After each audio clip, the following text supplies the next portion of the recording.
Ladies and gentlemen, Mr. Cropper here.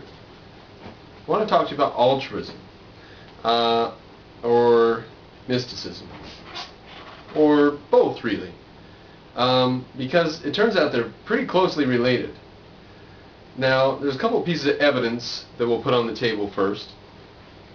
First of all, it's an anthropological fact that every society has some form of altruism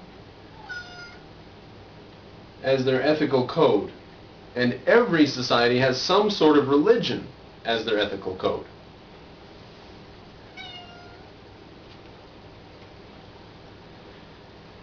And how could that be unless either A, altruism and religion are inherent in reality, therefore every society finds them, or B, altruism and religion are inherent in the human mind unless corrected.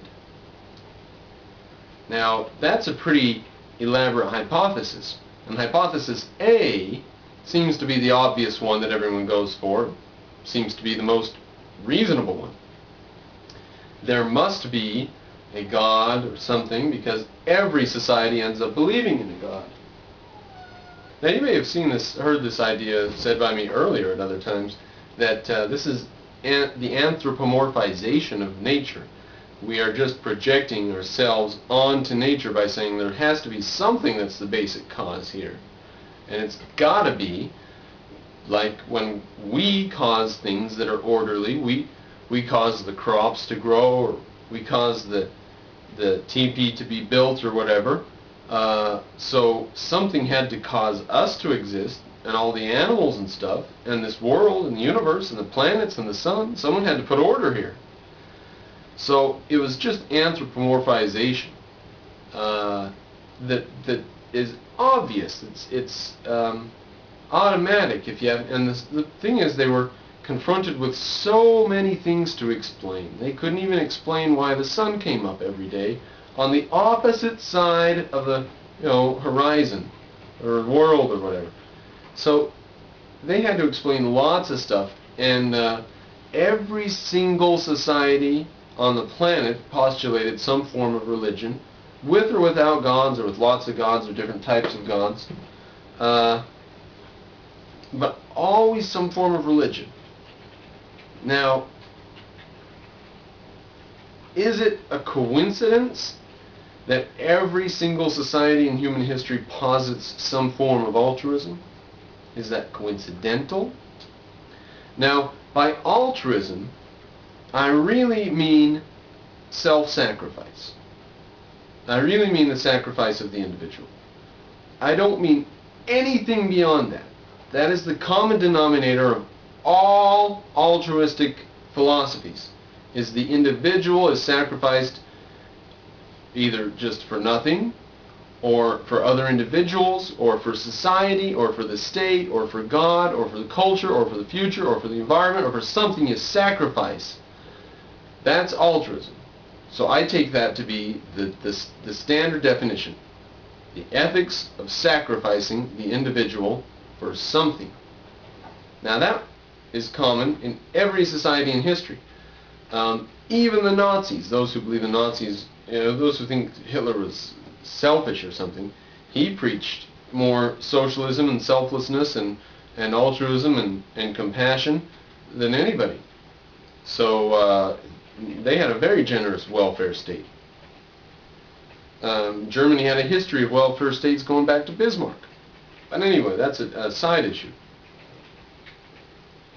Every society way before Germany ever came around, or Bismarck or Hitler, all societies have some form of altruism. Greece, ancient Greece, was like a candle in the dark that flickered out, where they worshipped the individual in a few respects. But they still had religion and gods and mysticism and prayer. But they started believing that religion maybe isn't such a wise way to interpret the world. And they started saying, the gods are the gods of the gaps, the things we don't explain yet, we haven't explained. And they said, eventually the gods are going to have to go. We're going to have to put reason into everything. The Greeks believed that, and some of them, Socrates was killed for questioning the existence of the gods. But this altruism and religion and mysticism go hand in hand across the board, across history. Now, it was a belief of mine, and I developed this I thought it has to be the case, and someday I'll investigate it, and if it's true I'll publish it. The belief that I had was that the irrationality of ancient cultures, just coming out of the cave, we had to come a million years after we learned to use stone tools. So there's a lot of stuff that's got to happen. You got to figure out lots of things. So we come a million years, and somewhere in there we had to learn to think, and we had to start explaining things. And I thought, there's 1,000 ways to explain things irrationally, and only one rational or logical explanation in any context. So wouldn't it be the case that there are lots of different societies would come on lots of different combinations of irrational beliefs?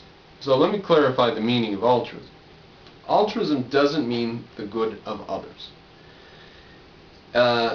Altruists don't want everyone to be well off or rich or have medicine, because if they wanted that, they would be capitalists.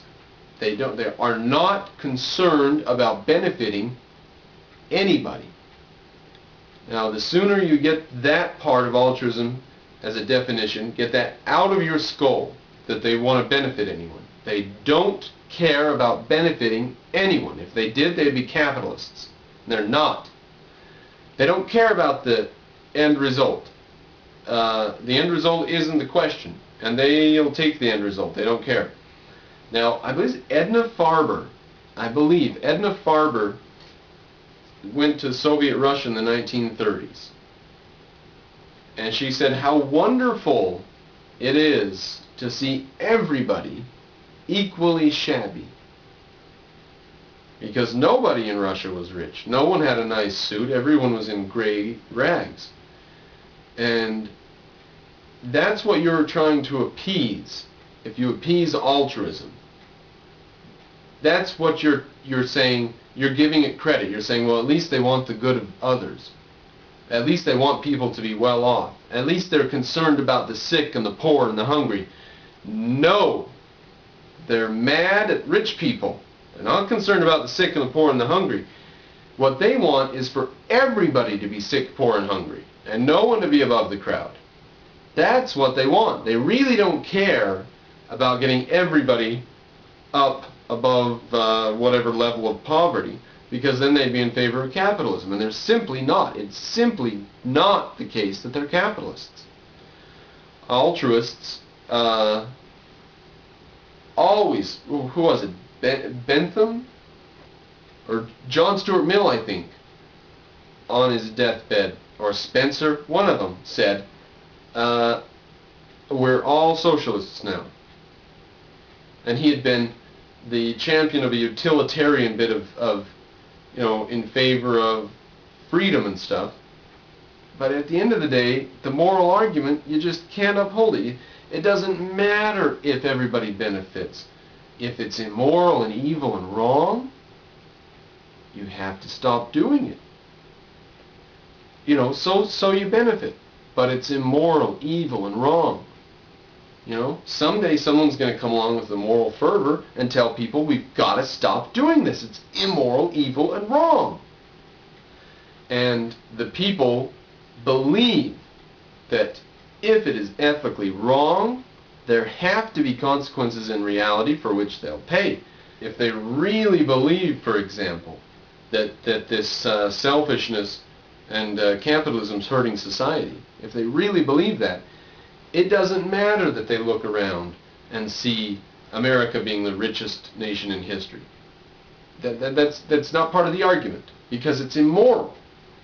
That's the problem. It's immoral. America's immoral, and the cities are immoral, and the environment's immoral. It's unethical. Kids starving and people having millions of dollars. So they don't care that it's the richest society ever.